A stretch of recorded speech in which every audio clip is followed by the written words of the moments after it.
They told me I was dead to them. So I wrote my own obituary, buried myself, and let the world mourn. It went viral. Strangers lit candles. My parents held a memorial. Then I went on tour, published a book called The Son You Buried, and became a bestseller. Now I'm alive, rich, and signing autographs while they leave voicemails begging me to come back. I just smiled and sent them a copy signed, "Thanks for the funeral." I remember the exact moment my parents killed me. Not with a gun or a knife, but with words. Clean, cold, final. I had just told them I wouldn't be joining the family business, some suffocating insurance firm my grandfather built and my father ruled like a mini dictator. I told them I was going to be a writer. I told them I was gay. And in the span of 5 minutes, I watched two people who raised me morph into strangers. "You're dead to us," my father said. My mother didn't look away from her tea. Dead. Just like that. I left with a duffel bag, $200 in my account, and a broken sense of gravity. Every step I took out of their home, out of that polished prison they called a house, felt like walking on the moon, too light, too fake. I didn't cry. I didn't scream. I just disappeared. And for 6 years, I stayed gone. Los Angeles didn't welcome me, it tolerated me. I slept on floors, ate canned beans and instant noodles, and took freelance gigs that paid in compliments. I wrote stories no one read. Poems no one heard. But slowly, the words sharpened. The nights got shorter. I clawed my way into an MFA program by sheer stubbornness. It was there that someone finally saw me. My professor, Mariana Torres, had eyes like a storm and a voice that could stop wars. She told me I was writing like someone who needed to bury something. Or someone. She wasn't wrong. One night, halfway through a bottle of cheap Merlot, I wrote it. The obituary. A class assignment. Write your own death notice, Mariana said. Be honest. Brutal, if you have to. And so I wrote. Evan Thomas Klein, 30, passed away the day his parents told him he was dead to them. Survived by no one. Loved by few. But heard, perhaps, by those who needed to listen. I called it The Son You Buried. I posted it to my writing blog, mostly just classmates, and Mariana followed it. But something strange happened. Someone shared it. Then someone else. By morning, I had 4,000 retweets. By noon, it hit 30K. By night, it had gone viral in ways I didn't even understand. People thought I was dead. Actually dead. Messages poured in from old classmates, vague Facebook friends, even an ex-boyfriend from college who ghosted me mid-semester. They mourned me. Reposted the obituary. Called me brave. Tragic. Gone too soon. And my parents? Oh, they found it. Eventually. My sister, Lily, told me in a hushed email, they held a memorial, Evan. Mom wore black. Dad said you were always too sensitive. I didn't reply. I didn't feel anything. Not at first. But then it hit me, not sadness. Not regret. Something colder. More precise. A kind of vindication. They buried me. But I was going to make sure the world read my headstone. The thing about being declared dead is that it frees you. I didn't have to explain myself anymore. I didn't have to chase anyone's approval, especially not theirs. For a few weeks, I just watched it all unfold. My inbox looked like a funeral guest book. Strangers told me my obituary saved their lives. Writers I admired shared it on their platforms. Someone made a TikTok edit with my words and sad violin music. And me? I was sitting in a cramped studio apartment eating cereal out of a mug, wondering what the hell just happened. Mariana, my professor, called me the day the New York Times reached out. Her voice was breathless. They want to interview you. They think it's brilliant. Raw. I think you should do it. But they think I'm dead. Exactly. Make them realize you're not. Let them meet the ghost. So I did. That weekend, I shaved, ironed the only dress shirt I owned, and walked into a downtown recording studio to sit across from a journalist who looked like she hadn't slept in days. Her name was Zoe. She pressed record and said, "So? Evan. Tell me about dying." I smiled. It wasn't as peaceful as people make it sound. We talked for over an hour. About being disowned. About survival. About what it feels like to bury yourself before anyone else can do it for you. I told her about the night I wrote the obituary, how it felt like exhaling after holding my breath for 6 years. I read it aloud, slowly, every syllable heavy with the weight of 1,000 unspoken arguments. They aired it a week later on her podcast, Heard and Buried. It hit the top charts within days. And just like that, I was famous. People didn't just want the story, they wanted the book. So I gave it to them. In 6 sleepless months, I wrote The Son You Buried, part memoir, part elegy, part personal exorcism. My publisher, a small imprint Mariana had connections with, took a gamble. Pre-orders exploded. It hit number 4 on the nonfiction list in its first week. My face was suddenly on posters in bookstores I used to sneak naps in. I was doing readings, interviews, panel talks. Every time someone asked me what inspired the book, I'd say, being told I didn't exist. Meanwhile, I never heard a word from my parents. Until I did. It came in the form of a blurry iPhone photo. A copy of my book, lying on a polished oak table, the one from our old dining room. On the cover, my name. Bold. Unmistakable. In Sharpie, a message scrawled across the title page. To Gerald and Karen. Thanks for the funeral. Evan. I had signed every copy they received, one for each of them, one for the house, and one I had anonymously delivered to my father's golf club. Petty? Maybe. Honest? Absolutely. They buried me with silence. I answered with print. And now, I was just getting started. I hadn't planned on going back. Not to the town. Not to them. Not to the house with the always too bright porch light and a driveway where I learned to ride a bike and later, learned what shame felt like. But when The Son You Buried hit its 3rd printing, my publisher asked me if I'd consider doing a book tour. Not just big cities. They wanted a hometown stop. And I laughed. I think the only thing waiting for me there is a headstone, I said. But Mariana looked at me over her glasses, her mouth in that sly little curve she reserved for when she knew I was lying to myself. You should go, she said. Not for them. For you. So I agreed. A week later, I got an email from Lily. The subject line just said, you should know. I almost didn't open it. But curiosity wins when it's about people who once claimed to love you. Inside were 3 photos. The first was of our parents' mailbox, the one my dad used to repaint every spring, now rusted and crooked. It had been stuffed with envelopes. Some of them were fan letters to me. Some were hate mail. The second photo was of my mother, at a bookstore in town, holding a copy of my book like it was a dead bird. Her mouth was tight. Her eyes red. The third was a letter. Not typed. Handwritten. My father's handwriting. Evan. We read the book. I'm not writing to apologize. I'm writing to say we didn't expect it. Any of it. We thought you were gone. We told ourselves you were. But the world thinks otherwise now, and that makes things complicated. Your mother can't sleep. The neighbors ask questions. Your aunt called from Florida and said we should have handled things better. What do you want from us? Dad. That was the whole letter. Not I'm sorry. Not we love you. Not you didn't deserve what we did. Just, you're causing problems now, so what do you want? I didn't reply. Instead, I posted a photo of the letter on my Instagram. The caption? Just one sentence. Sometimes the ghosts come knocking, asking if you can stop haunting them. It hit 200,000 likes in 48 hours. The tour began in Chicago, then Boston, then Seattle. Every stop was packed. People brought their own stories of being abandoned, erased, rewritten. They cried. I cried. It felt like I was finally speaking the language I was born knowing but never allowed to use. And then came the hometown stop. I stood outside the library where they booked me, the same library where I used to sneak glances at the LGBT section like it was porn, terrified someone would see. Now there were posters of me on the windows. Inside, the room was full.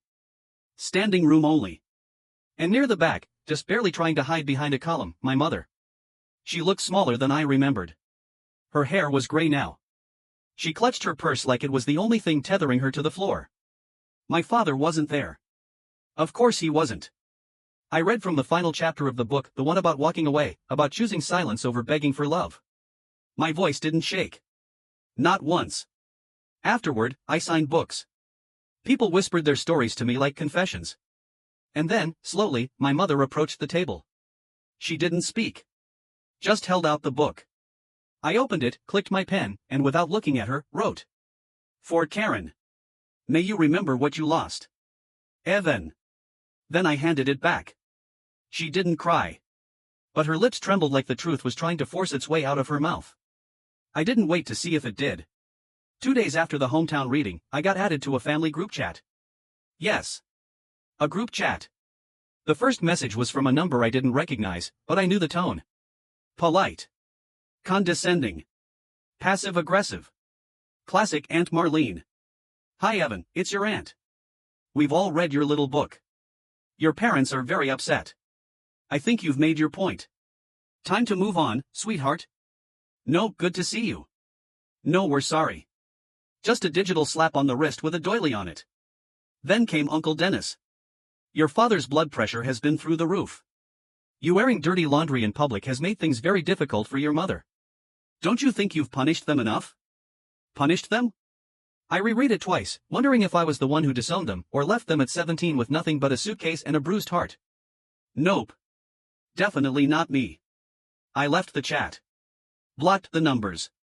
5 minutes later, Lily called. I almost didn't answer. But her name flashing on my screen made something in my chest flicker. Don't hang up, she said immediately. I didn't add you. I swear. Her voice was tight, like she'd been crying. They've been hounding me since the reading, she whispered. Saying I should have stopped you. That I encouraged you. You did, I said quietly. Yeah. And I'm glad I did. I didn't think they'd unravel like this. Mom hasn't spoken to anyone in 2 days. Dad's been drinking again. I didn't feel pity. Not yet. But I didn't feel rage either. Maybe that was progress. Lily, I said, they buried me. I know. Now they're just upset the tombstone's made of paper. She laughed, then cried a little, then said, you know they'll never apologize, right? Yeah. Are you okay? That one stopped me. Was I? I had everything I thought I wanted. A best-selling book.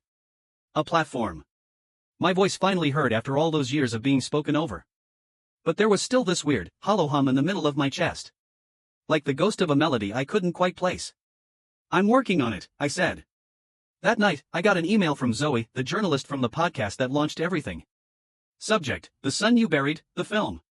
She said a production company wanted to adapt the book. Not just as a documentary. A full feature. Scripted. Cast. Everything. I stared at the screen for a long time. There was something poetic about it, wasn't there? The kid they tried to erase becoming a face on a movie poster. Their shame turned into entertainment. The funeral becoming a premiere. I replied, let's talk. And I knew once this film came out, there'd be no going back. No more pretending we were just a misunderstood family. No more quiet holidays or agree to disagree dinners. This would be the final shovel of dirt. And I was the one holding it. The movie happened. Somehow, through the madness, it actually happened. A24 picked it up, small, indie, exactly the kind of studio that knew how to wrap grief in something raw and beautiful. The director was a queer woman with a scar down her cheek and a look in her eyes like she'd been through her own war. She read the book in one sitting and called me at 3 a.m. just to say, we're not going to flinch. We didn't. They cast an unknown actor to play me. Kid named Milo. Soft voice, sharp bones, eyes like he'd been crying since birth. I met him on set and he said, I've been waiting my whole life to say some of your lines. We hugged. No one said anything else. They filmed scenes in a replica of my childhood home. I had nothing to do with that. They found the blueprints online. Even the damn mailbox looked the same. I watched the actor playing my father slap a table and shout the line I'd memorized by trauma. You're dead to us. It made the crew cry. When we wrapped, the director looked at me and said, are you ready for this to be out there? And I laughed. Out there? I wrote a book called The Son You Buried. We're already past the point of return. Then came premiere night. Red carpet. Flashbulbs. Velvet ropes. A theater full of strangers who knew my scars better than my own family did. I wore a black suit, fitted, simple, clean. My hair was grown out now, my jaw sharper, my eyes colder. I didn't look like the boy who left home. I looked like the man who survived it. The lights dimmed. The movie began. And I watched myself die again. The scenes unfolded like memories I hadn't invited but let in anyway. The cold dinner table. The silence after coming out. The night I left with nothing but my old laptop and my mother's absence burning behind me like a porch light never turned on. People in the theater cried. Gasps during the disownment scene. Audible sobs during the bus station monologue, a direct lift from chapter 6 of the book. When you're told you no longer exist, you don't just lose your family. You lose your mirror. You lose proof you were ever loved at all. The credits rolled. Standing ovation. People turned to me like I was a resurrection in real time. And then, through the crowd, I saw her. Karen. My mother. Hair done. Face tight. Her lips were a straight line. Her dress was black, not morning black. Designer black. She'd snuck in. Of course she had. We locked eyes for maybe 3 seconds. Then she turned and walked out. Not a word. Not a glance back. I let her go. Because I wasn't chasing ghosts anymore. Later that night, after the afterparty, the champagne, the Instagram stories, I went back to my hotel and found a voicemail waiting. Unknown number. It was my father. His voice was raspy. Like something had broken loose inside him and never healed. Evan. I saw the movie. I didn't know you were hurting like that. Your mother, she doesn't talk about it. She just watches the trailer on loop. I don't know what you want from us. But I hope you got it. Click. No apology. But not denial, either. And in their world, that was probably the closest they'd ever get to saying we were wrong. I stared at the ceiling and whispered, I don't want anything from you anymore. And meant it. You'd think that after the premiere, after the book, after the voicemail that was almost an apology. I'd feel something close to peace. But I didn't. Not at first. Because peace isn't a moment. It's not applause or a book deal or seeing the woman who buried you sneak into a movie about your ghost. Peace is built, brick by brick, choice by choice. And I had a lot of building to do. I took time off. No press, no interviews, no readings. I deleted the apps. I rented a cabin up north with spotty Wi-Fi and a wood-burning stove that made the whole place smell like fire and pine in memory. It was just me, my dog Finch, and a stack of notebooks. I didn't plan to write anything. But the words came anyway. Not about them. Not this time. About love. About the idea of home. About what you do when the people who made you hate the parts of you they made. One afternoon, I got a letter. Handwritten. Careful cursive. A return address from a name I hadn't seen in years. Lily. Inside. I think I'm pregnant. And I don't want them anywhere near this child. You're the only person in this family I trust to tell me the truth, even when it hurts. If it's a boy, I want to name him Evan. I know that's a lot. I just thought you should know. Love, always, L. I sat on the porch for a long time after reading it. The wind whispered through the trees like it knew my name. I imagined a little boy with big eyes and soft hands learning the word uncle without ever meeting the people who try to erase me. And I smiled. Because legacy isn't just blood. It's what we do with the story we're handed. Later that month, I flew to visit her. She met me at the airport, belly just starting to show, eyes tired but warm. We didn't talk about the past. We talked about strollers and names and what color to paint the nursery. I told her I'd pay for anything she needed. She said she didn't want my money, just my presence. And so I stayed for a while. Built a crib. Painted stars on the ceiling. Ate takeout on the floor while we argued about lullaby playlists. It was the most normal I'd felt in years. And when her son was born, she sent me a photo before she told anyone else. Evan Jonah. 7 pounds. Loud as hell. You'd love him. I cried harder than I did the night my parents said I didn't exist. A month later, I read him his first bedtime story. One I wrote myself, just for him. About a little ghost who used to haunt the attic of his own heart, until he found someone who lit a candle and said, "You can come out now. It's safe." And maybe that ghost wasn't me anymore. Maybe I was the candle now. I didn't go to their funerals. That probably sounds cold, doesn't it? But cold is what they gave me. And I've learned that mourning should be reserved for the people who made you feel alive, not the ones who tried to convince you were better off dead. They passed within 4 months of each other. My father first, a stroke, according to Lily. Quiet, quick, like the universe ran out of time for him. My mother followed, though no one called it anything but heartbreak. Lily called me the day after the second funeral. Her voice was calm, like a lake after a storm. "I didn't mention your name once," she said. They didn't deserve to have it in the room. I nodded, even though she couldn't see me.